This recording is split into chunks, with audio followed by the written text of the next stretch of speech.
It's a perfect Saturday afternoon. Sunlight filters through the oak trees lining our quiet suburban street, casting dappled shadows on the pavement. The scent of freshly cut grass lingers in the air, and somewhere in the distance, kids are laughing, normal, peaceful, safe. I sit on the porch of my home, sipping a cold glass of lemonade while watching my daughter, Ava, play in the front yard. She's 7, a bundle of pure energy, her curls bouncing as she chases after a butterfly. Her giggles are the soundtrack to my happiness. "Mommy, look," she calls, pointing at a ladybug on her arm. I smile. That means good luck, baby. For a moment, everything feels right. But then, a sharp voice shatters the serenity. "Excuse me." I turn, my stomach tightening the second I see her, Karen Whitmore, head of the HOA. She's in her usual pastel sweater set, manicured fingers clutching a clipboard like it's a weapon.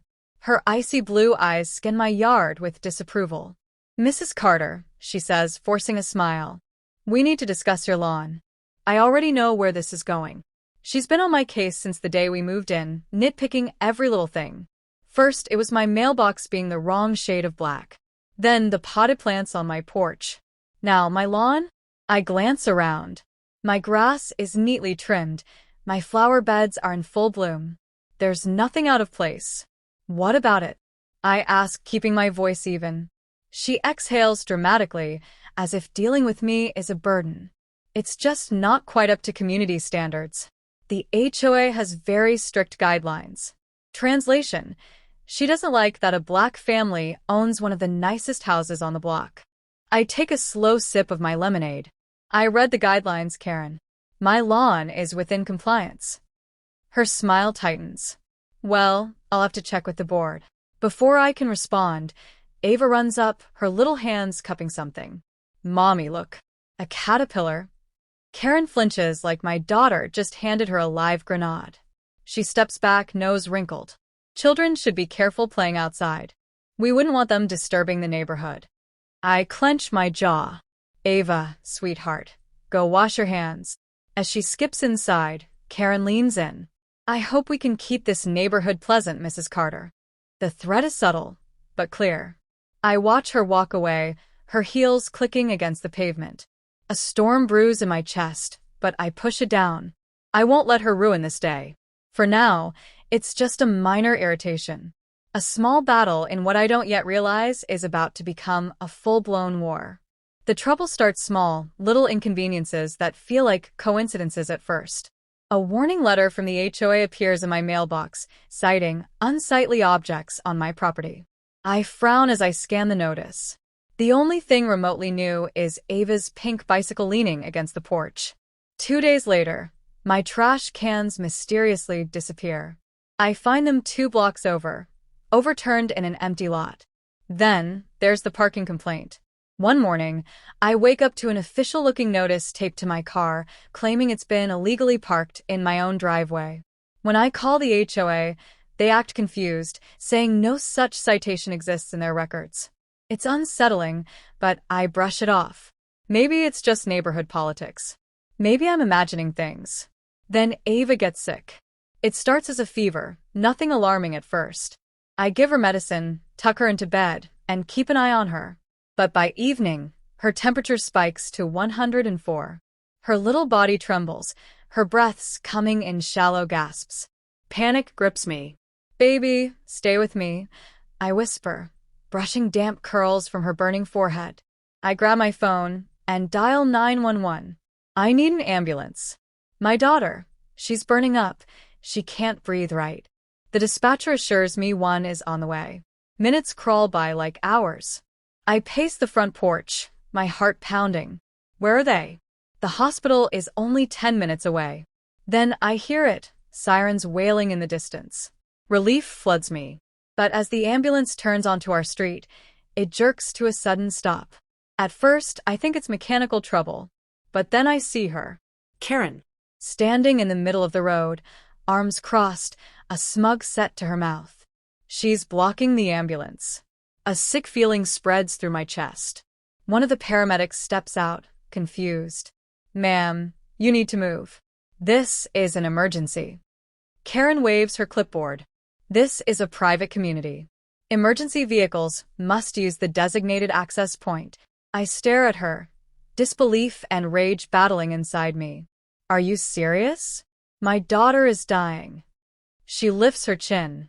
Rules are rules. If we make exceptions, where does it end? The paramedics exchange nervous glances. They're not sure what to do. I see them debating, risk breaking HOA regulations or waste critical minutes arguing. I don't wait. I sprint toward the ambulance, ready to drag my baby inside myself if I have to. Karen steps in front of me. Mrs. Carter, don't make a scene. I shove past her so hard she stumbles. Move. The paramedics take my cue, rushing forward. As they push past Karen, loading Ava onto a stretcher, she scoffs. You people always think the rules don't apply to you. My blood turns to ice. This isn't about regulations. This is about us. And something tells me this is far from over. Ava is in the hospital, her tiny body hooked up to N4, her breathing slow but steady. The doctor says we got her here just in time, another few minutes, and it could have been much worse. I should be able to focus on her, to breathe a sigh of relief.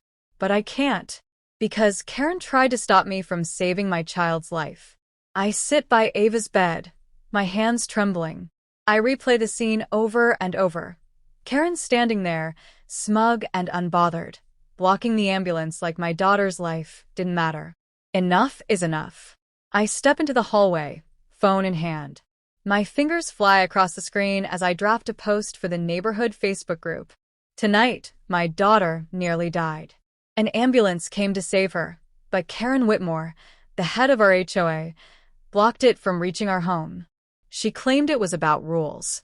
But let's be honest, we know what this is really about. I will not let this go unanswered. I hit post and wait. Within minutes, the comments start rolling in. She did what? I always knew she was a control freak, but this is criminal. That woman is a racist. Plain and simple. Then, as expected, Karen shows up. Karen Whitmore, this is a gross misrepresentation of what happened. I was simply ensuring that our community guidelines were followed. It was never my intention to delay medical help. Lies. I type back, my pulse hammering. Me, you stood in the road and refused to move. My daughter was having a medical emergency, and you wasted precious time. What if she had died, Karen? She doesn't respond. But the neighborhood isn't buying it. I always suspected she had it out for the Carters. She made a huge fuss when they moved in. Didn't want outsiders ruining our street. We need to do something. She can't keep getting away with this. Then, something unexpected happens. A private message pops up. Marcus Ramirez, I have security footage from my doorbell cam. It caught the whole thing. Want me to send it to you? My breath catches. Me, yes. Please. A minute later, a video file appears. I open it and watch. It's all there. Karen's standing in the street, arms crossed, defying the paramedics as I scream for help. The words, "You people always think the rules don't apply to you," play clear as day. I close my eyes, a slow, burning rage settling deep inside me. This is my proof. I dial the non-emergency police line. A woman answers, her voice crisp and professional. How can I assist you? I force my voice to stay calm. I need to report an incident of obstruction of emergency services. I have video evidence. There's a pause. You said you have video proof? Yes. She exhales. I'll send an officer to take your statement. By the time I hang up, my Facebook post has gone viral in our community group. People are furious. Karen? She's gone silent. But she won't be silent for long. I know her type. She's going to fight back. The only difference now? I'm ready. The next morning, I wake to chaos. My phone is flooded with notifications, messages, missed calls, and even a few news outlets reaching out. The video Marcus sent me has exploded beyond our community group. Someone shared it on Twitter, and now it's everywhere. Karen's name is being dragged through the mud, and rightfully so. But I know she won't go down quietly. I get my confirmation at 10 a.m. when a sharp knock rattles my front door. I open it to find Karen standing there, flanked by two HOA board members, Bob, a nervous-looking retiree, and Linda, a woman who's always been neutral but now looks deeply uncomfortable. Karen, however, is as smug as ever. She's dressed in one of her usual pastel sweater sets, her pearl necklace resting just above her stiffly folded arms. "Mrs. Carter," she says, her voice dripping with forced politeness. "We need to talk." I cross my arms. "About what?" "How you nearly killed my daughter." Bob winces. Linda looks down. "But Karen?" She doesn't even blink. "That's a very dramatic way of putting it," she says, sighing like she's dealing with a misbehaving child. "I understand that you're upset, but your social media antics are causing unnecessary distress in our community. You need to issue a retraction." I stare at her, barely believing what I'm hearing. "A retraction?" Karen nods. "You've taken this out of proportion. I was simply ensuring our neighborhood guidelines were followed. If you don't remove the post and apologize for slandering me, we'll have no choice but to escalate this matter legally." Ah. There it is. The final card of people like her. The threat of legal action, intimidation disguised as civility. I step forward, lowering my voice. "Karen, do you think I'm stupid?" Her eye twitches. No, really. Do you genuinely believe I'd go through all this trouble if I didn't have proof?" Bob looks up suddenly, like he senses something coming. Karen's smile flickers. I pull out my phone and tap the screen. The video from Marcus' doorbell cam begins to play.